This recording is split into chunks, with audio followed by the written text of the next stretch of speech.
Mikela, Greyparrot is on a mission to increase transparency and automation in recycling to keep our planet clean. So, how about we start with the recent history of the waste management industry, the recycling? What were the main inflection points there, and what is the current state? So, waste management today represents an incredible crisis for the world that we live in, but also a massive opportunity. And in the past years, waste management has been quite ignored. As the name says, it's waste. It's something that we consider negative, that we don't look at. And increasingly, we're looking at waste as a new form of resource. And that's really a big shift that is happening right now. So, for many years, most of our waste was going to landfill. So, we were literally disposing of it completely. In the past 20, 30 years, there's been a big movement towards recovering some of these materials through recycling. So, for example, in Europe, we started implementing specific landfill tax, which means that we changed the incentives around landfilling and encouraging a lot more of that recovery. And now that is really, really increasing even more, where we're putting very specific targets around recycling. And one of the very big changes also that happened is that most of our waste was being sent, especially from Europe and US, to China. So all the stuff that we're putting in our recycling bins was separated and then shipped to China. And in a way, we were really kind of ignoring that problem for a long time. And in 2018, when China decided to ban exports of waste, all of a sudden we were really faced with the magnitude of this crisis and of this problem. And that waste started flowing to Southeast Asia, to Turkey, to different places. But it really was a wake up call that we need to create a lot more infrastructure around these materials, but most importantly, start treating them as valuable resources that we need to recover. What is the deal with China? Why did it flow there in the first place, and why did it stop? Well, initially, that waste started going to China because they actually needed those materials as input for production. And one of the key reasons why they stopped doing that was literally because of environmental purposes. So you had entire towns and cities that were filled with plastics and burning plastics that couldn't be really treated very well because we were sending very contaminated waste with low quality materials. So when I mean low quality, it means, for example, very mixed materials, not high quality plastics that can be very recycled, for example. And they decided pretty much from one day to another that they could not cope anymore by taking all of this waste, and that it was having too much negative environmental impact on the people and the cities there, and really enforce that very quickly to stop that. And now you say it goes to different countries. So, will these countries just ban it at some point as well? Or there is difference between China and what's happening with those other countries? So if we take a step back and look at the numbers, so today we produce, almost 2.2 billion tons of solid waste per year. Pretty much half of that is going to go to landfill open dumps, and less than 10% is being recycled. So there's a lot of progress to be done generally on all of that front. And of course, in plastics, is even less on the recycling side. Now, China, as mentioned, has taken a lot of that burden of taking those materials. This has then immediately after started going, for example, mainly to Southeast Asia. So Malaysia and Indonesia were one of the biggest receivers of that waste. And pretty much a year or two after, they also created those bans. So what we're seeing as a trend is a major restriction in imports and exports of waste. This is still happening, but the conditions around it are changing. So one, it's being reduced, of course, but also there's much more controls. And so the quality requirements in the export is increasing. So to give you an example, if, for example, a waste manager today is going to ship plastic to be recycled in Turkey, let's say, or in another country, they will have to meet certain quality requirements. So, for example, 99% purity. So, which means that in what they're shipping, there should be 99% good quality materials and only 1% of contamination. Now, this actually leads us back to the data issue around waste management, is that for a very long time it's been massively under digitized. So we have less than 1% of the waste that is flowing through our systems. We have an understanding of it, and all of that measurement is being done by hand. So we don't have data. So when we do these exports and imports, this is usually done by manual inspections or visual inspections, essentially.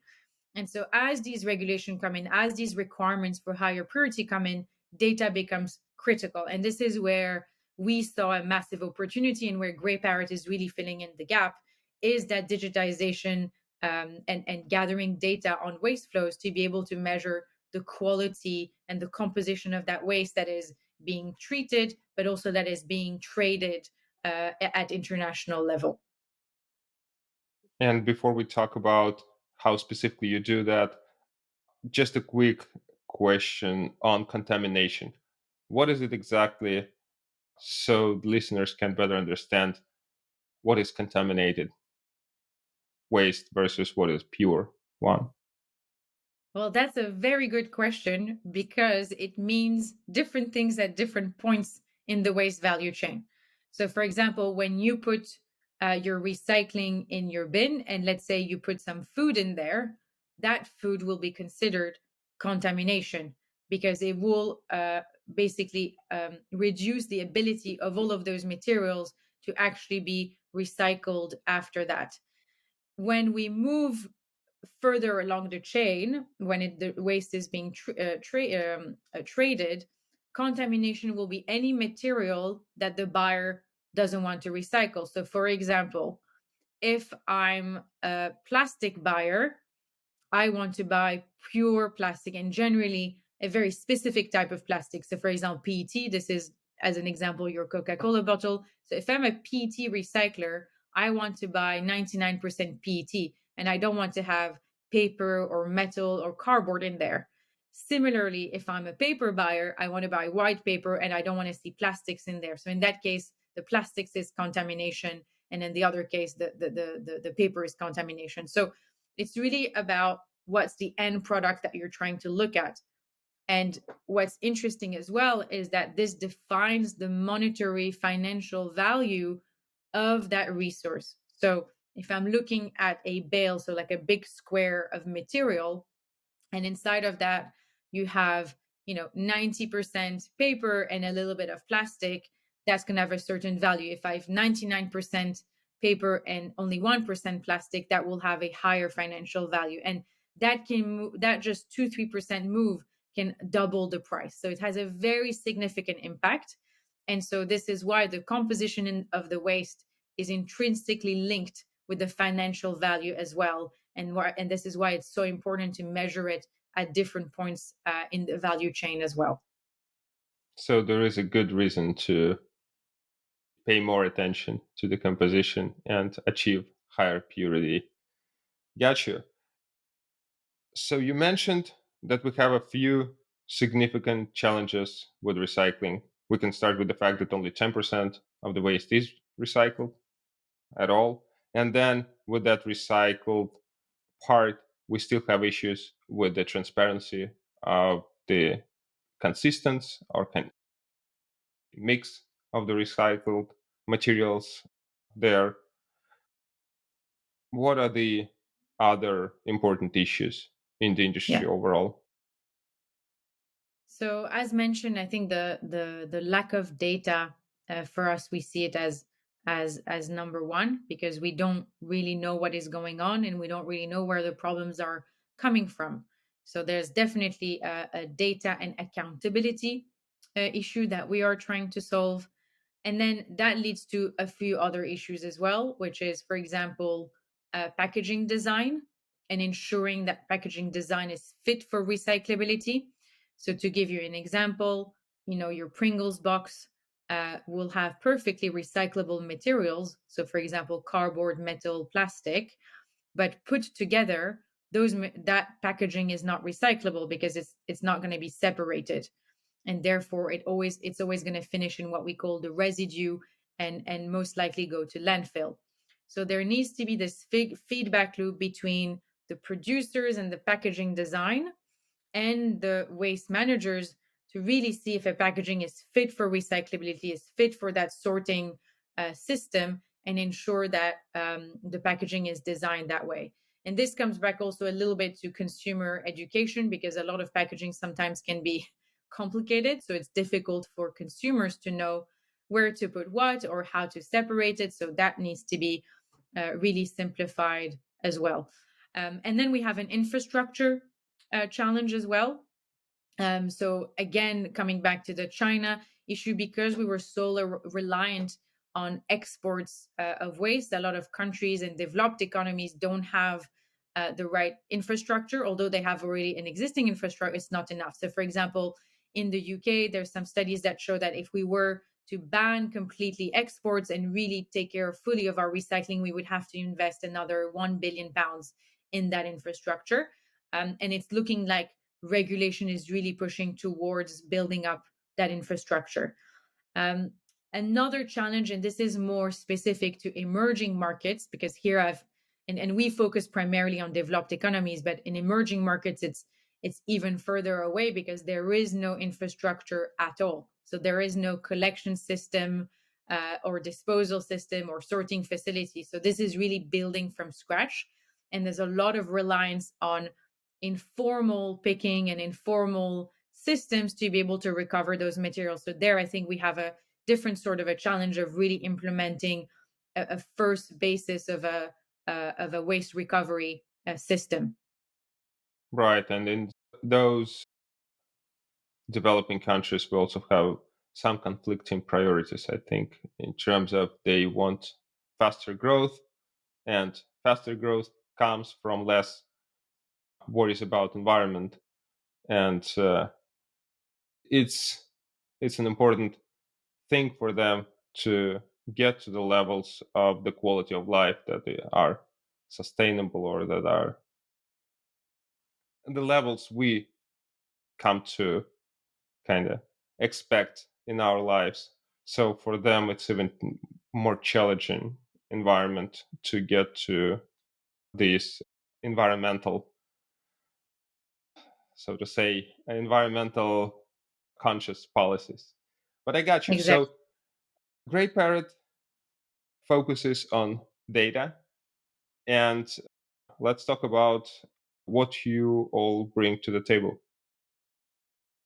Yeah, so concretely, what we do is that we place cameras in different places in the value chain. So specifically in the industrial phase, so in the sorting phase of the materials, where mixed materials that you put in your bin are then separated into single stream materials like just plastic, just paper, and so on. So we place cameras all throughout that system. So that can be at the start of the process, in the middle of the process, but also at the end to understand the quality of the materials.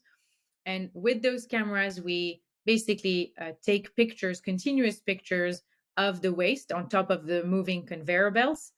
And with our AI models, we're able to then identify and recognize 50 plus different types of materials. And then we export that in real time in a dashboard that gives access live to the waste managers, to the quality of the waste, the fluctuations around the waste that is happening. And so all of that allows for a few things. First of all, it allows to make in the moment decisions at an operational level.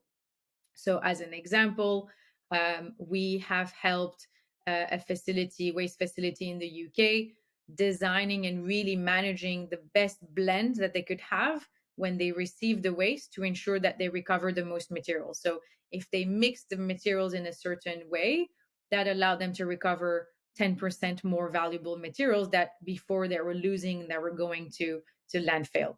So, there's a lot of operational efficiency that we are supporting by having that live data. Today, that is all done by hand. So, you cannot have that data live. It's really like small pieces of data. And that's obviously not, looked few hours after the event. So that's one very big piece. The second one is around the quality control of the composition. So, as mentioned, this waste, which becomes a resource, is actually being traded by different parties, being recyclers. Sometimes at a national level, sometimes it's being exported. But the value of that material is going to be in the composition. And so what we're helping to do is to guarantee these high levels of purity in the material. So if I have promised you I'm going to ship you 99% PET, we allow our customers to really have that certification stamp and say this waste has been verified 100% by our systems, and we can guarantee the quality of that waste. So that's really kind of more the commercial piece that comes into play. And the emerging side as well is when we start looking at this data, not from an individual plant level or individual facility level, but we start looking at it more in a macro way. So understanding trends, where there needs to be more efficiencies, where materials are coming, but also where certain packaging is performing very well or not. So, for example, where I was mentioning the Pringles box, we're able to track that all those Pringles boxes are actually not ending up in the right place and they're continuously going to landfill. So that's data that we can bring back not only to the waste managers, but also to the producer side and help them make much more data driven decisions on the packaging as well. How do you track the fate of the Pringles box container? I understand the cameras that are installed inside the recycling facility, but you said that Pringles box never gets there because it goes to the landfill. So actually, it will get there most of the time. So it will go into these facilities, except that within the process, instead of, for example, ending up in a paper line or a cardboard line or something very specific, because it's a mixed material, it will end up in what we call the outfall or the residue, and all those materials usually end up in landfill. So this is quite an extreme examples, but you'll have more subtle examples where a plastic bottle can seem very clear, but because the sleeve is positioned in a certain way, a lot of the machines and the systems in the process will not be able to separate that material, and therefore it will also go to the residue and not be recycled in the end.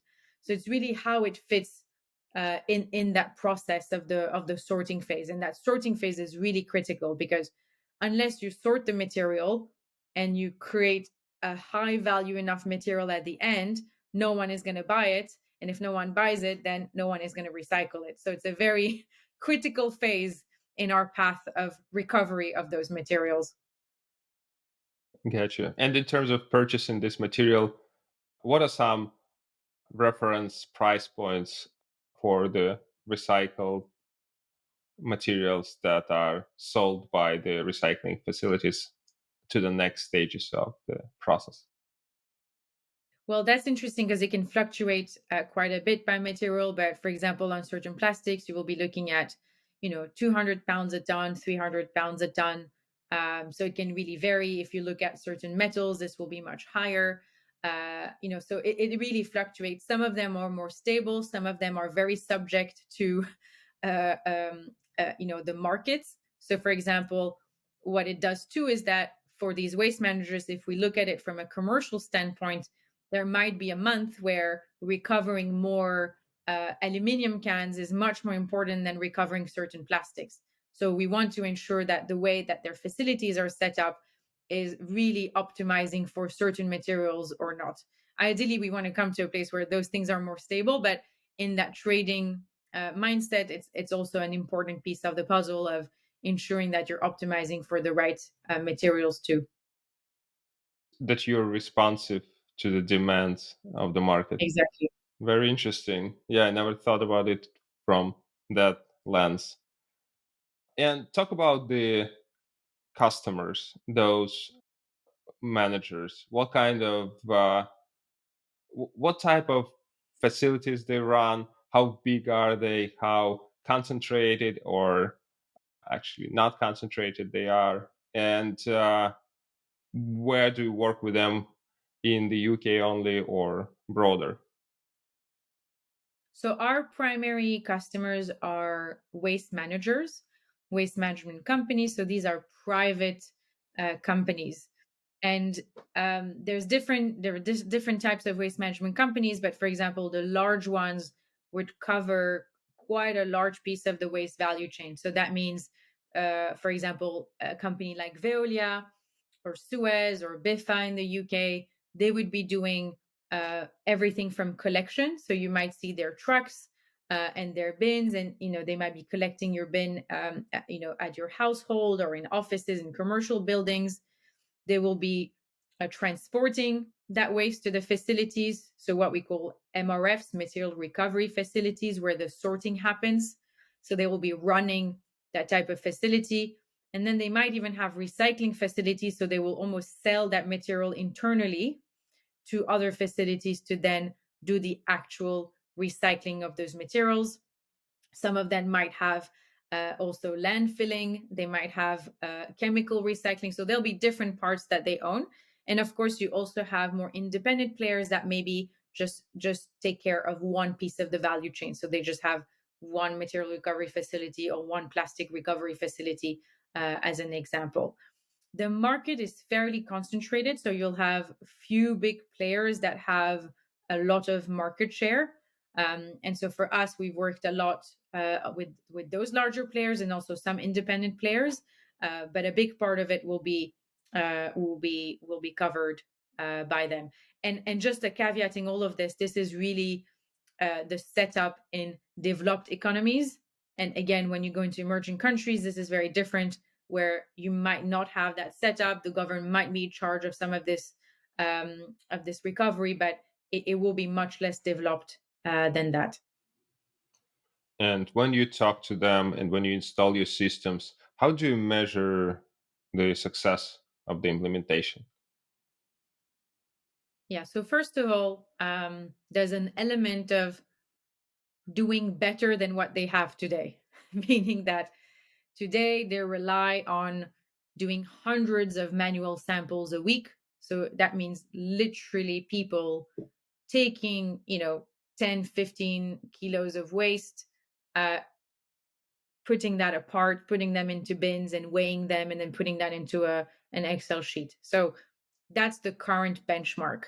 So this is really the part that we're trying to scale and digitize. But of course, to do that, the first thing is that they have to feel like this is performing better than what they have. So usually the first phase we will do is that they will compare the results that we give them with the results of their manual sampling. And that will be a first form of success or milestone, is that they can see that what we're able to provide them with digital information and with our AI system is actually more accurate and more scalable than what they are doing today. So that's the first piece. The second part is then looking at more operational impact.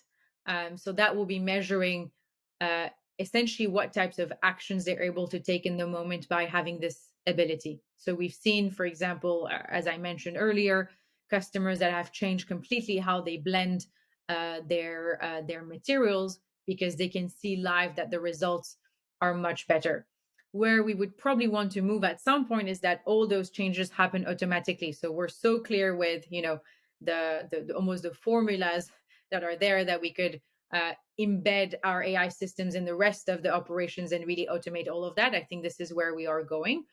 And then the other form of success is that they were able to have better commercial deals based on the data that we have. So this might be renegotiating terms with local authorities or businesses that they work with, depending on the understanding of what they have of the waste they receive, and also guaranteeing the quality to their customers on the other side.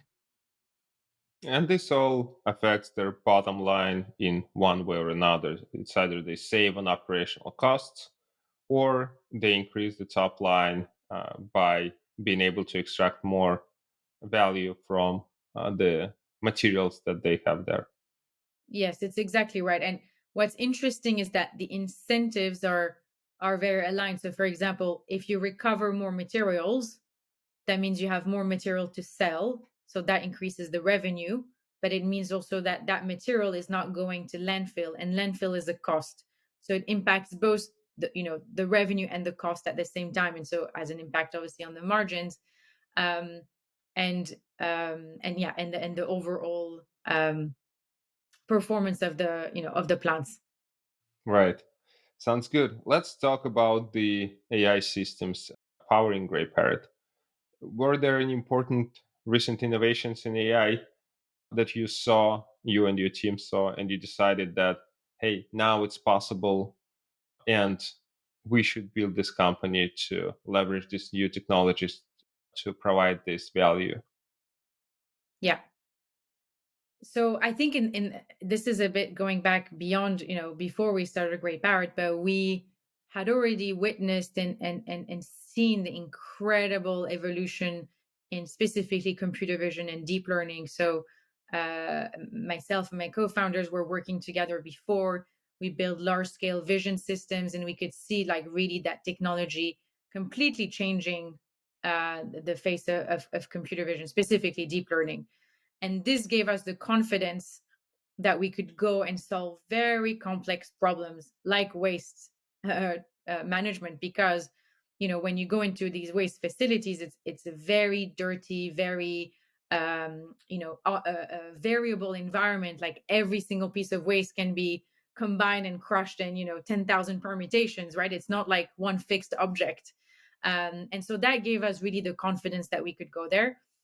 When we started in 2019, there was, my co-founder Nikela Stivachki, that has 15 years plus experience in deep learning, one of the very early pioneers in this technology, used to say like there's a lot of talk that deep learning is going to slow down, that there's not much progress to be done. And what we see is that there's continuous research, continuous innovation. And so for us, we're following that very, very closely.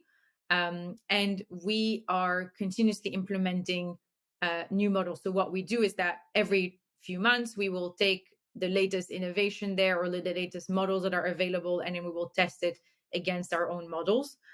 Sometimes it also means that we need to upgrade our hardware to be able to enable that, and to run more complex models, for example, that are available for our models. So that's really kind of the big parts, and a big part that we look at as well is kind of active learning, synthetic data. There's lots of different areas that we explore as well to support us in what we do.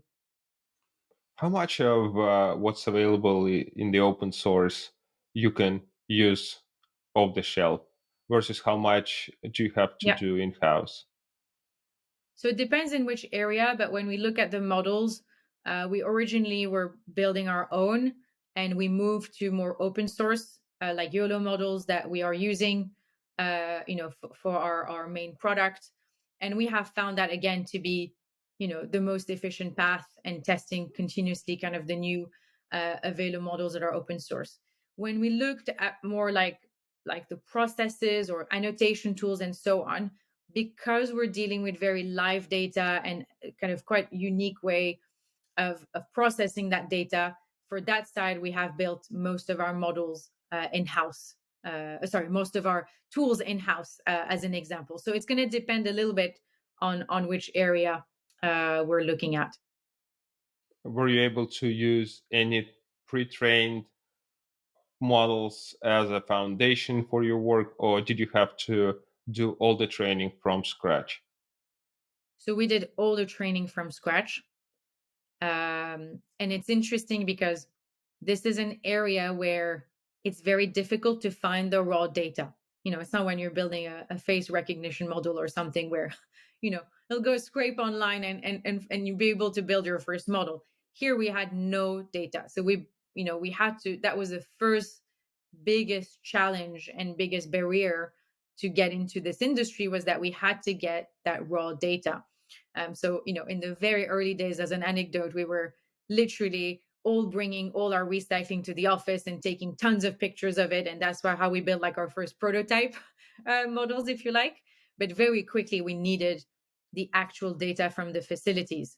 And so that was a big job of going into the facilities, capturing that high quality data in facility. And then it also meant that we had to collaborate with the customers to get that initial data.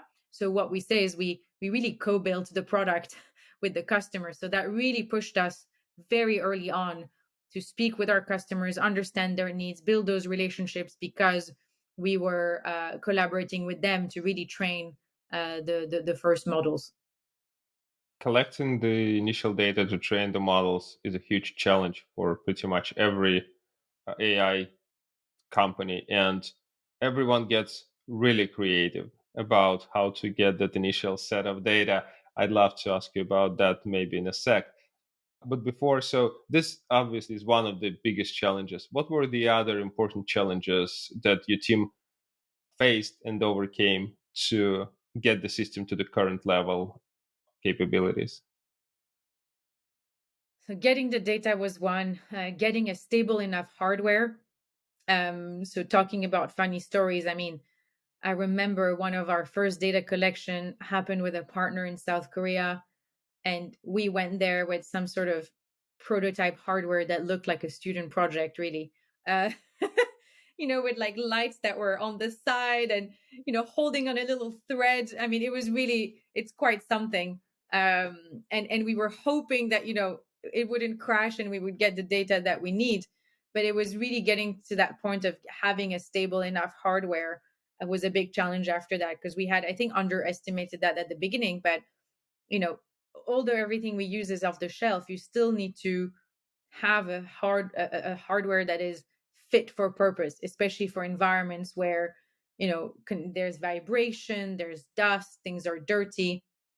So that was another a barrier to overcome, I would say. Um, and then just generally figuring out the whole pipeline of data. So making those choices between running the model on the device, on the cloud, how that all works, and making that extremely efficient, because ultimately we had to provide live real time information to the customer, and so that presents very different challenge sets of challenges than a model that you can run not live, essentially. And in terms of the trade-offs of whether running in cloud or at the edge, how did it?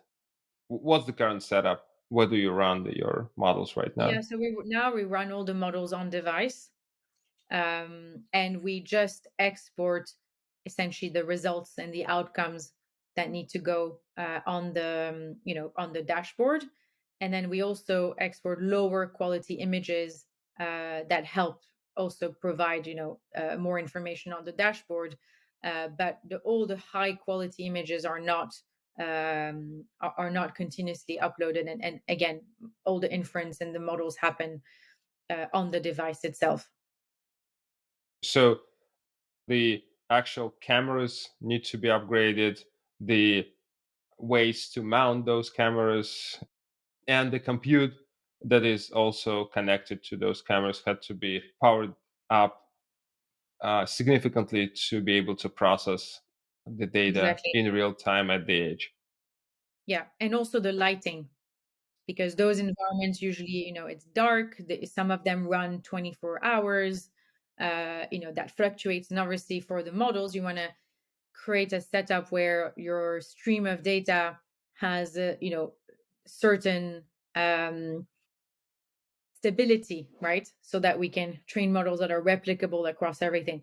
Another thing as well is that we had to build models that didn't have a bias towards a certain type of facility. And this is why, collecting data was great, but we couldn't do that in just one or two facility. We had to work with 20, 30 different facilities to ensure that we were not you know over fitting for a country or a type of facility or a type of material, and really getting that diversity of data was critical. That's very true. Okay, let's talk a little bit about the origins of the company. So you've done different things with computer vision before starting Grey Parrot. What became the trigger for you personally, I think,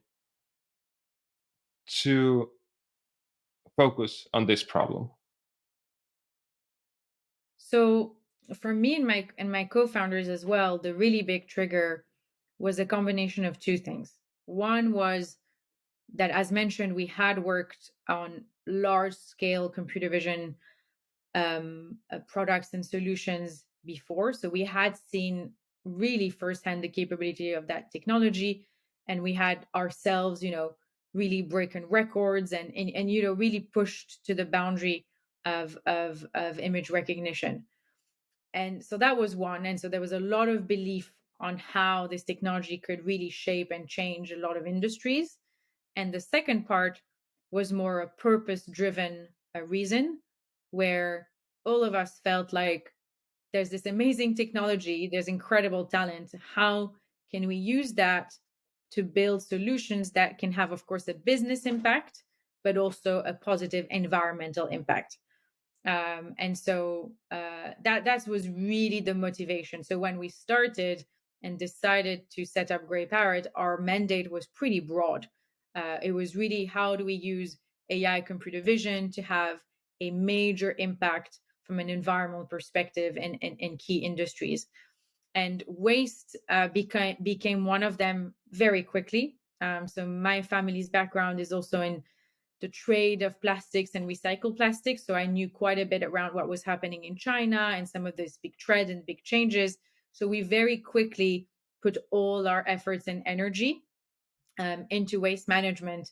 And I think within 6 months of starting the company, really with uh, very little proof points in the beginning, we really found kind of that early product market fit, and we saw that we could have a huge impact there. So it was really a mix of that technical capability, knowledge, expertise, and the willingness to apply that to have more impact.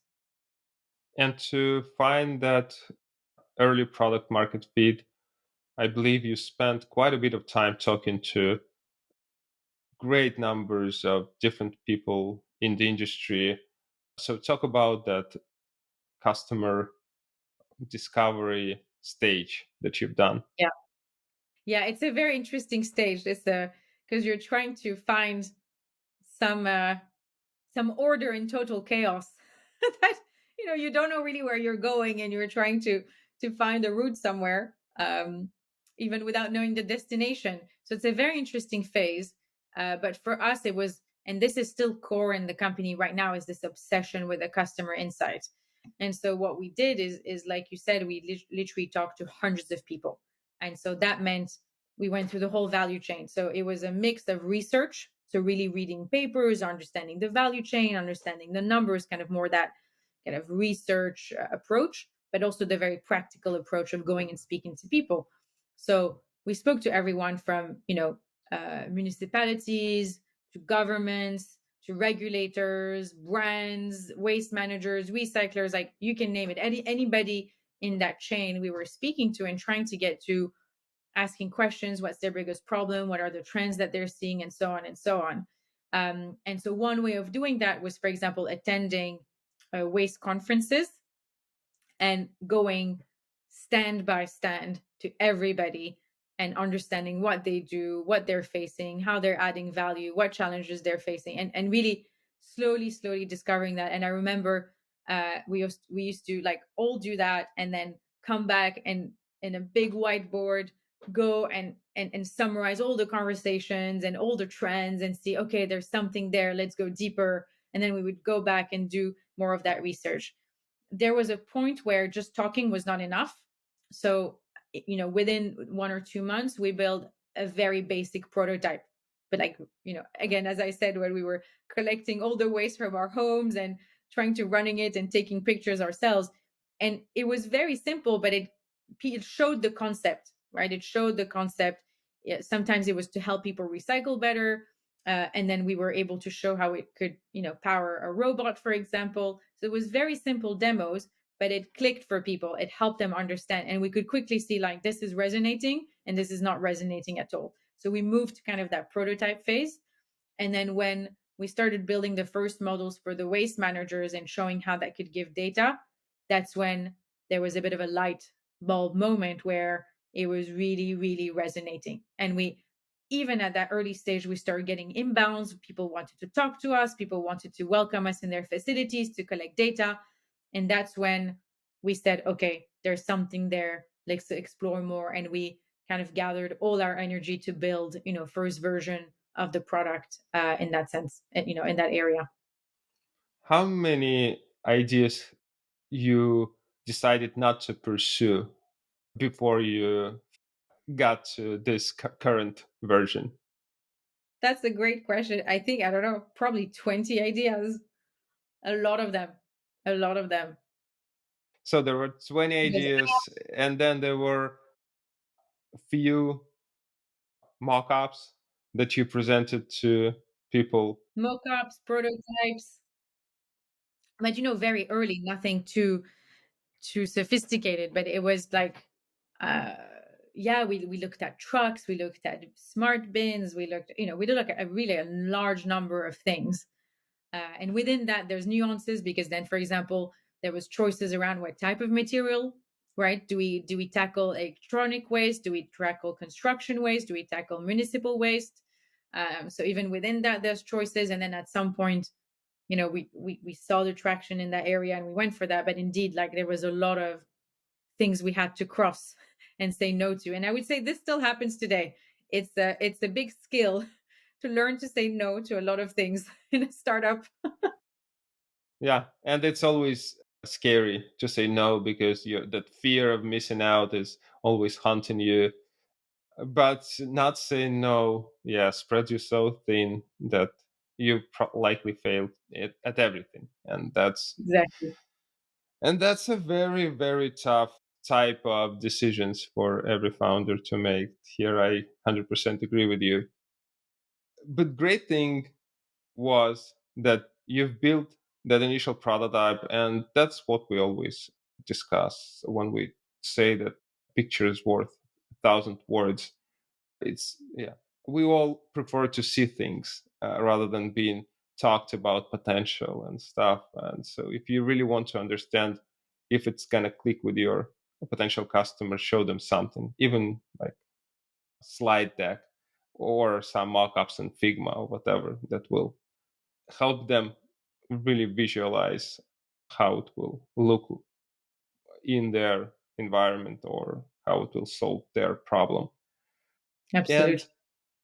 you were fortunate to get those people to really them excited about this thing. And that's where I wanted to ask you about those first customers, the design partners who let you collect the necessary data for the AI systems.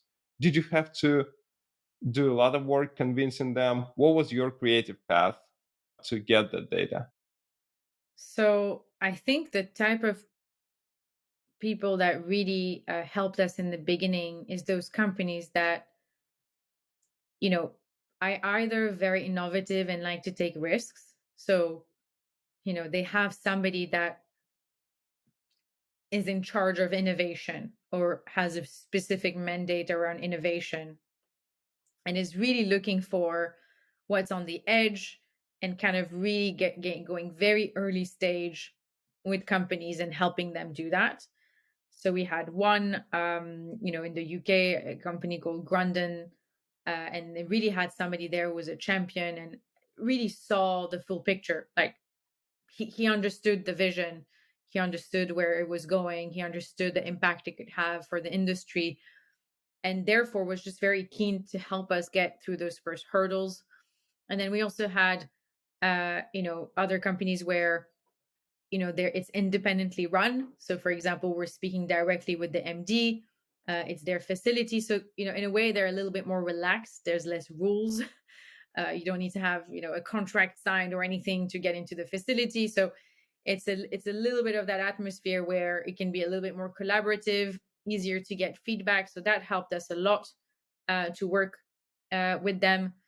And then there was things that were a bit out of the blue and a bit random. With We found a partner in South Korea through some contacts and networks that we had from before. And same, like, he saw the vision and he was like, yeah, come to South Korea, put your units, let's do that. So weirdly, some of our first units data collection was in South Korea.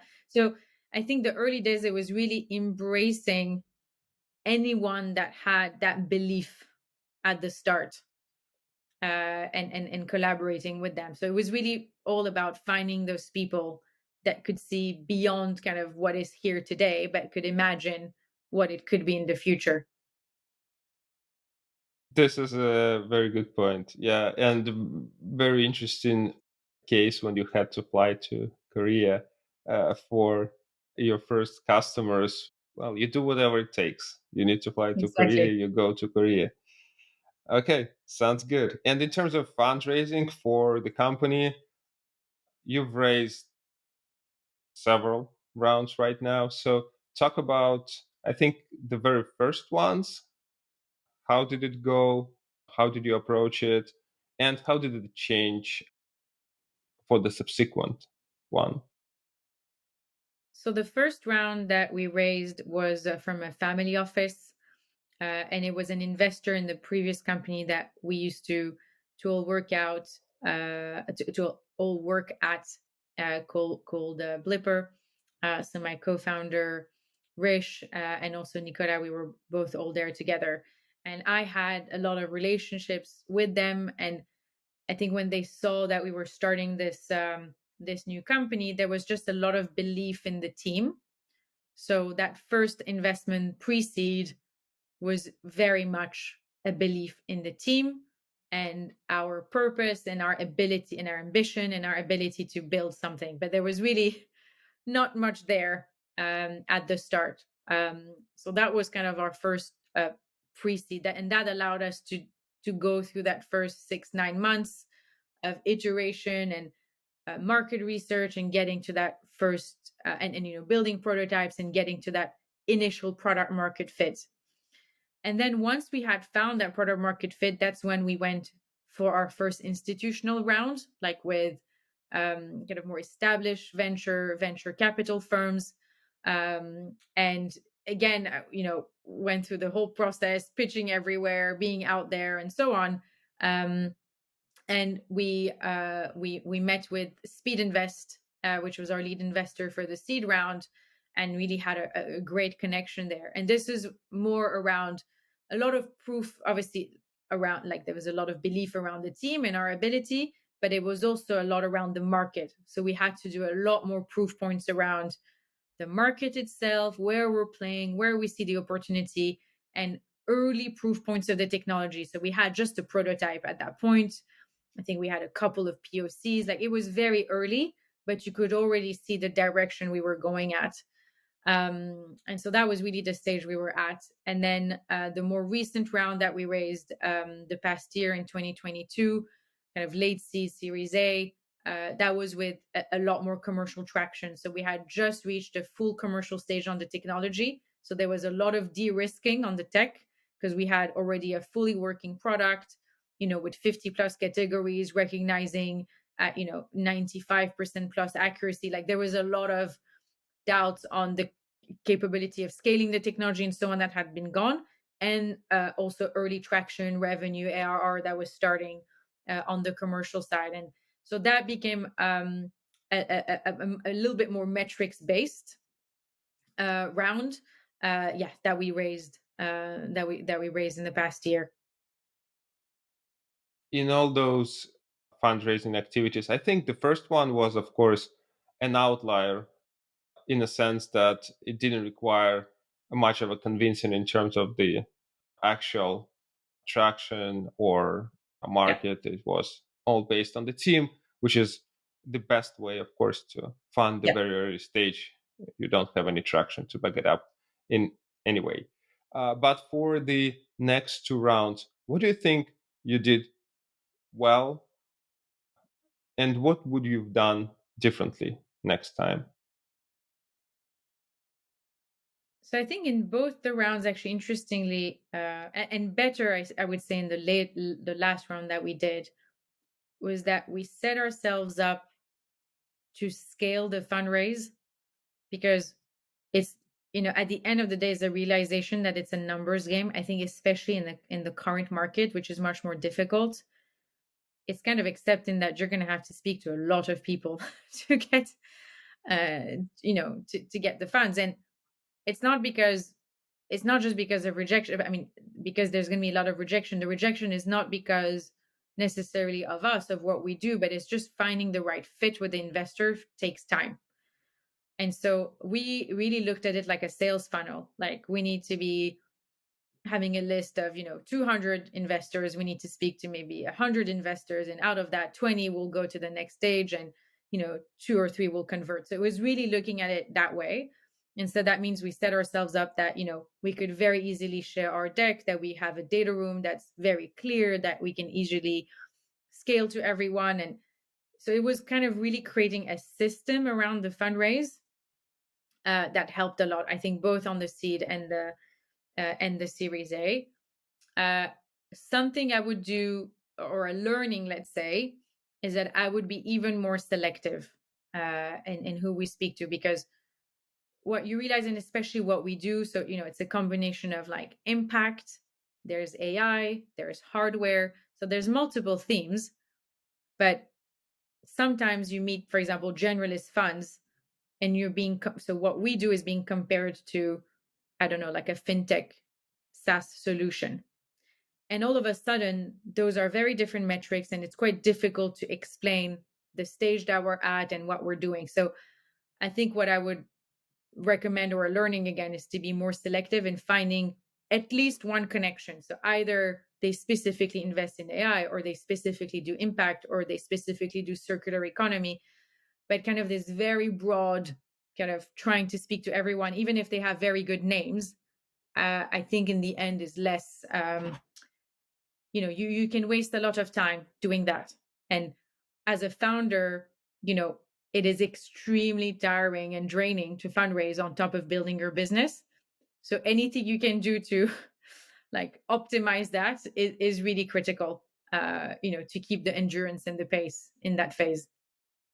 It is. So on one hand, you say expand the pipeline and make it just like your sales pipeline, but on the other hand, focus it on the funds that are at least roughly fit the profile of your own Yeah, company.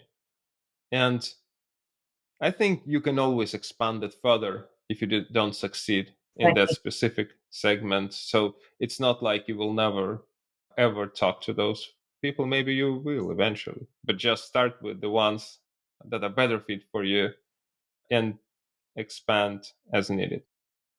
Yeah. And I think just become very good at that filtering process in the beginning. You know, you'll know in the in the first meeting if this is genuinely a fit or not. And it's becoming very good at recognizing that.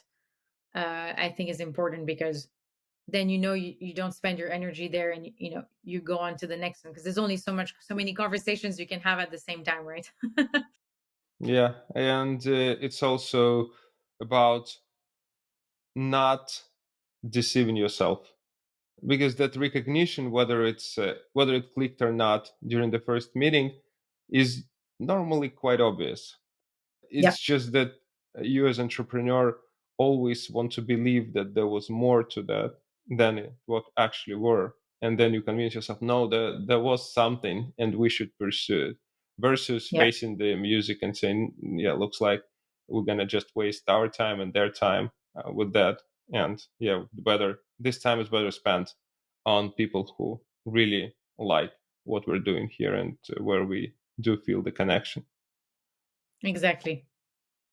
Okay, sounds good. It's a great, I think, advice to the founders, especially in our current challenging times. And it looks like these times will stay with us for a while. So it's a good advice overall going forward. Now you've built the company to a decent stage. You've got sizable team now. How do you think about the culture of this team? What kind of culture Great Parrot needs to succeed in its mission? So for us, I think I would start with our origins and why we started the company. It's with purpose. So I think all the people that join us have that feeling, have that same purpose. They're very passionate. They have a specific skill set, but at the end of the day, they want to apply it to something or a problem where they can see and have a positive impact. So I think that really ties everyone in the company, and that's really at the heart of what we do and how we're, and how we're building all the teams. Um, so that's very, very important. Then there's other things that really come, are important to us.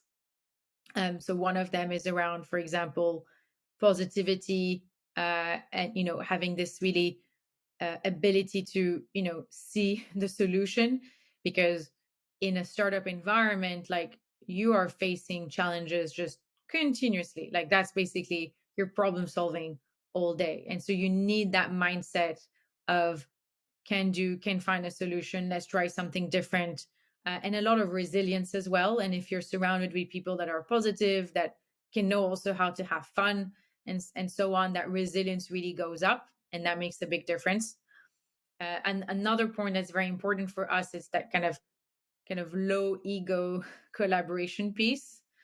That's actually very important, and this is really putting forward ideas above individual people, in the sense of, it doesn't matter what your title is or when you join the company. You might have the best idea for something, and being able to listen to that, and also, recognizing that it doesn't matter if you make a mistake, or you're not right this time and somebody is. And what we see is when that is removed, the level of collaboration and creative thinking is so much higher. And that's a very difficult thing to see. And but as soon as somebody comes in with a very different attitude, that will change quite quickly the dynamics. So we pay quite a lot of attention to that. So, our values, we try to codify them pretty early on. I would say probably earlier than most startups do, and try to really evolve that. So, for example, when we do our 360 reviews as a team, we will include all the values. We speak about them. They're part of our hiring process. So we also try to put that across, like, everything that we do in the company, but also being open to evolving them, because the way you need to the way you are, or the way you operate when you're 5 people, is very different to 15 people, is very different to 35 people. And so it's also, really bringing in the individual contribution of everyone. And I loved, somebody told me that recently, and I think it fits so well. But what we're trying to find is not culture fit, but culture add. Because when you do too much culture fit, you start getting a little bit the same type of people that kind of think the same way or look the same way. And really trying to go to culture add, where we really embrace individuality and different points of view, different ways of thinking, and really bridging that up. But if you have them in the middle of that no ego, then that creates a very interesting atmosphere. So all of these things have to be nurtured again. So that's embedding rituals or ways of working that encourage all of this as well.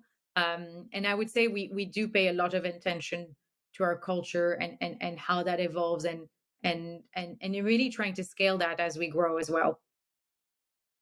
Culture ad is a very interesting way to look at it. I agree with you.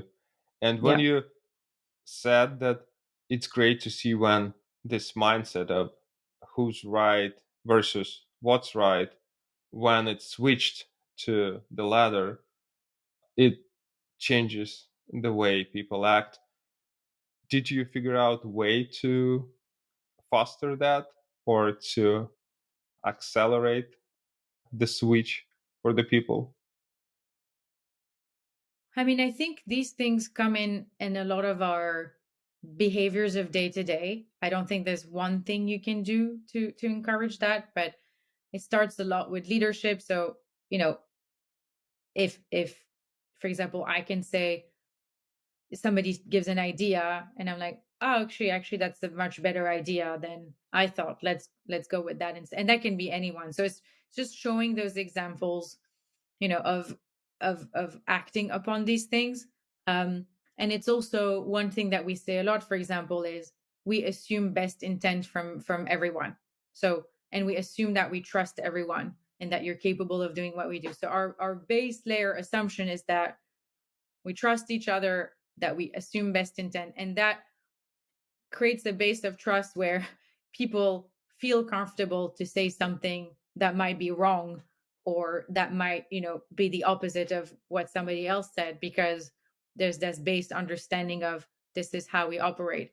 It doesn't mean we always get it right, but this is really something that we try to nurture.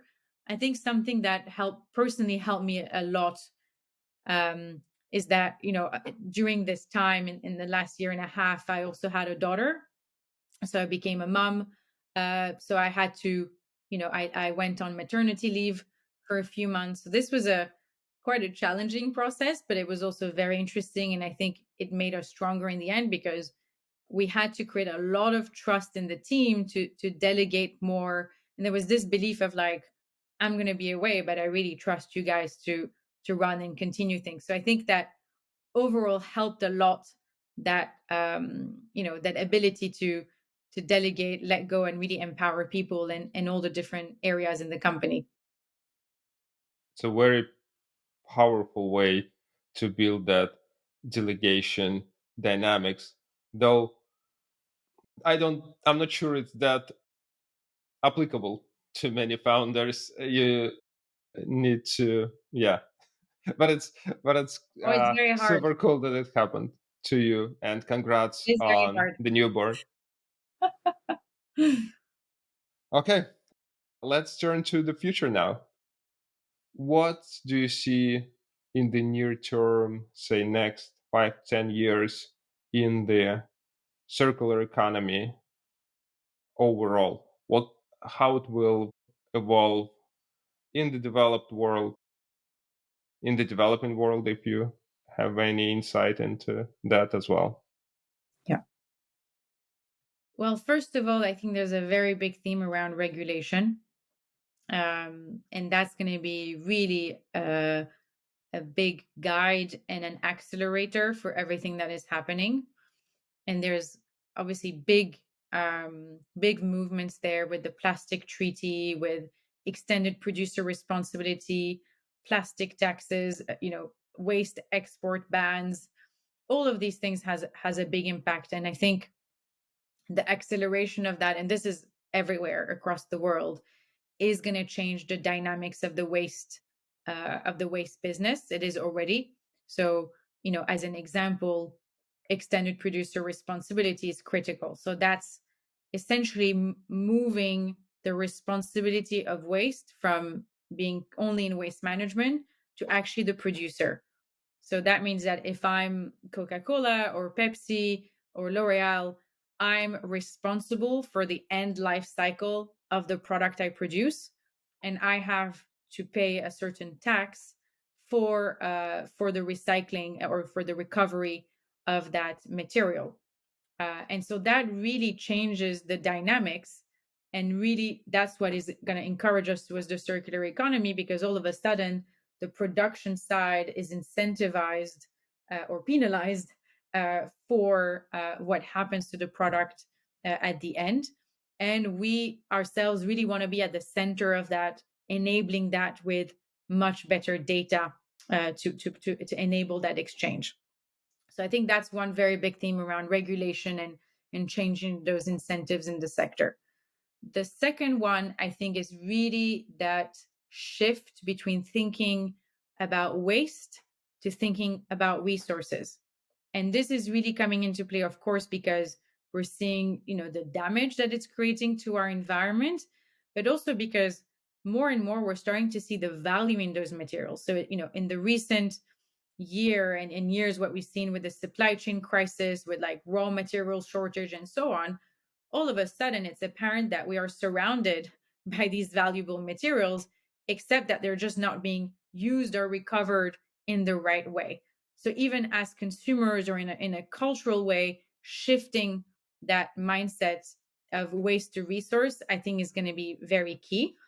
And that's also going to open new models, right? Around reuse models, repair models, recovery models. Recycling is going to be part of that, but I think it's going to open up a bunch of new ways of thinking and new business models around that as well. One last point I would add in terms of the trends is, is also the technology side. And traditionally, I think there hasn't been much innovation in these sectors, very traditional sectors, very large industries that have run in a certain way. And it's really quite exciting to see a lot more startups tackling really complex problems, being in manufacturing and construction and waste management. And of course, we're part of that as well. But I think that's a very new trend. And for those industries, it's going to be a very new way of thinking, of collaborating with startups, collaborating with new technologies, being open to technologies like AI, and seeing that shift. But again, compared to other sectors, it is so under digitized that the potential is huge. And I think I'm at least hoping that in emerging countries where those infrastructures are being built from zero, they will probably leapfrog a lot of what we have done, in Europe or US, and really go to those more optimal types of facilities, machines, technologies ahead as well. And you rightfully mentioned that recycling is just a part of the circular economy, and there is much more to that. And I think you mentioned the work that Ellen MacArthur Foundation is doing on that, and there is a lot of valuable materials there. So we will add this link to the show notes so the listeners can learn more about how big of a scope the circular economy actually has, from just reusing, refurbishing, remanufacturing, all those parts of it. And the recycling is actually the last resort if you cannot do better things with the products than you recycle. I was just going to add one last point around another big shift, and I think the trend that is going on is that we're starting to see the impact of waste management and the circular economy within the context of the climate crisis and of carbon emissions. And so those things were quite separate until now. There was really like carbon capture, carbon emissions, reducing emissions, and so on. And then waste management, circular economy is kind of almost this parallel thing happening. And actually, they're deeply interlinked, and we're starting to see a lot more studies, a lot more regulation that is enabling that link to happen. Because obviously, if we recover more materials, if we reuse materials, that have a huge impact on our emissions as well. And so I'm hoping that that allows also a lot more of these activities to become part of the core agenda of net zero and emissions reduction as well. It's not to say that the recycling and waste management is less important than fighting climate change, but it's just that climate change has a momentum of its own, and it's great that this can be that momentum can be used to propel the recycling and circular economy to the more advanced state. Speaking of Exactly. regulation, you mentioned that push to make sure that when we produce something, we think about the recycling part of it at that same moment. And it seems quite an obvious idea. So I wonder why developing economies have their own kind of dynamics, but why developed economies uh, were quite slow historically on introducing this regulation. Yes, yeah, it would seem quite obvious that we would think of disposal first. But unfortunately, it was really not. I think, again, those things were completely decoupled. Uh, you know, when Coca-Cola is designing something, they were not having in mind how it's going to be disposed of for a very long time. That shift is only happening in the last few years with the introduction of APR, with a lot more consumer pressure, because we're seeing the damage that it has if this is not done properly. And I would say those links and those conversations are really, we're probably just at the start of it. Um, and some of it is motivated by the corporates because they want to do good, but the reality is that this is really going to be enabled by regulatory frameworks. Otherwise, it will be too slow. So I agree with you that it's surprising we haven't done that before.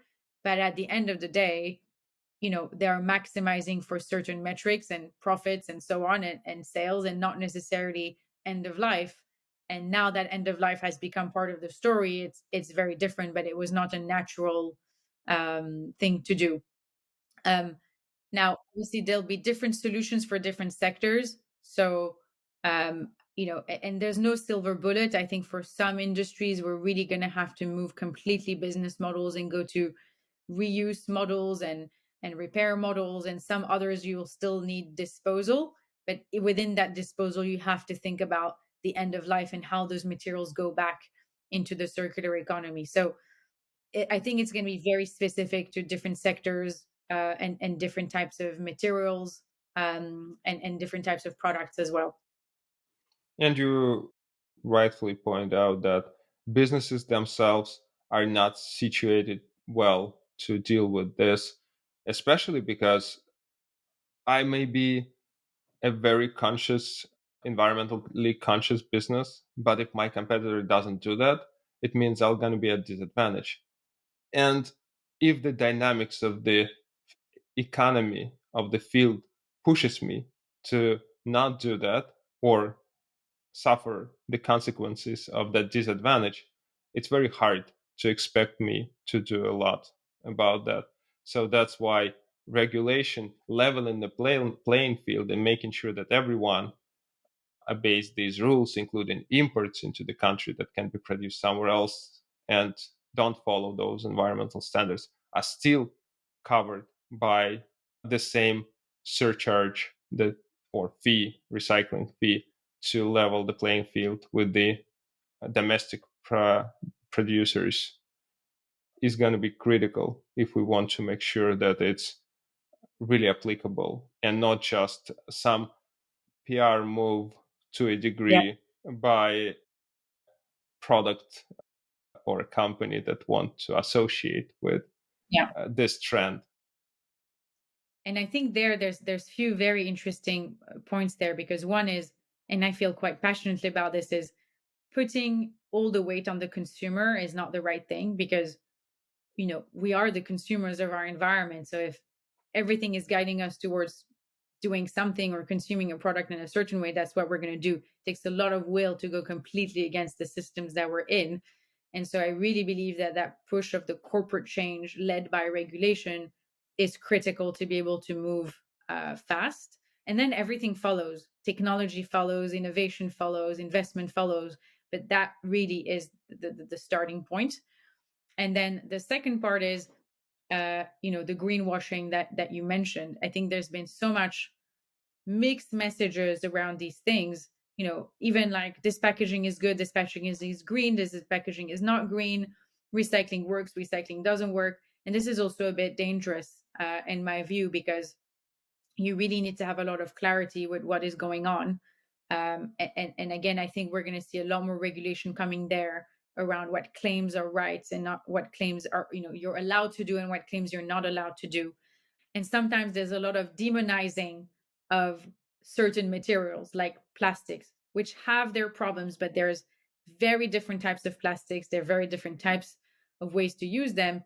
But in many cases, you look at it, and the carbon emissions of plastics, of using some, plastic based materials, will be much better than using, for example, aluminium, or glass, as an example. And so it's really those trade offs, and having that more holistic view of, versus this material is good, this material is bad. We have to be much more thoughtful about what we optimize for, and how that is communicated to the industry and also to the consumer. And if we manage to set up proper recycling fees for every type of material that producer uses and for mass of that material they use, it seems the thing gonna balance itself out because they will naturally shift to more recyclable materials, so they have to pay smaller fees and so on. So it's going to be, and I agree with you, it's going to usher a wave of innovation because all those producers will need better technologies, more environmentally friendly technologies, and recyclers will need more technologies because now they have a new revenue stream that they can tap into through that fee. So we should see a lot of innovation there, and it's going to be great Absolutely. for the planet and for humanity. For our last question, let's talk about your long-term goals for Grey Parrot as a company. So for us, we really want to become the platform, the data platform for the circular economy. And that means really linking all those pieces together. So, where we started is really waste management, but we want that data to empower regulators, producers, different types of recycler, and really becoming the bridge that enables the circular economy to happen. So that's really kind of the very broad platform view and data play that we see for ourselves as a company. This is a great vision, and we're looking forward to it unfolding. Where can listeners learn more about Grey Parrot and circular economy in general, and where they can follow you on social media? Yes, so you can find us on our website, so greyparrot.ai. We also have a LinkedIn page, so I would really encourage you to subscribe to our LinkedIn page and also to our newsletter. And so there we share a lot of information about us and what we do, the technology, but a lot around the industry, the circular economy, the big trends that are going on, and all those different topics that we've talked about today. So that's kind of a broader information pool. And also, I would encourage you to have a look also at our careers page. So we're hiring quite a lot in the year to come, and specifically in data roles. And we're also looking for a head of deep learning. So if you're passionate about deep learning and also want to have a positive impact on the world, definitely make sure to come check out our roles that we have. We will add all those links to the show notes. Mikela, thanks a lot for joining me today. It was a great conversation. Thank you so much. It was a great conversation.